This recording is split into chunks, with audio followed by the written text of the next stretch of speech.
নবী বিনে রোজ হাসরে কে করিবে রহমতের ভান্ডার গো নবী উম্মতের কান্ডার। বলুন রহমতের ভান্ডার গো নবী উম্মতের কান্ডার। আমার আল্লাহ নবীজিকে সেই মাকাম দিবেন, কি সেই মাকাম আপনারা বুঝতে পারলেন?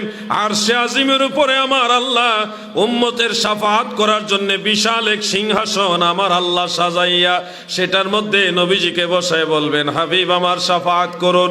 সেদিন নবীজি যার পক্ষে সুপারিশ করবে আমার আল্লাহ তাকেই মাফ করবে, কারণ আমার আল্লাহর ওয়াদা, ওয়ালা সাউফা ইউতিকা রাব্বুকা ফাতারদা। নবী গো,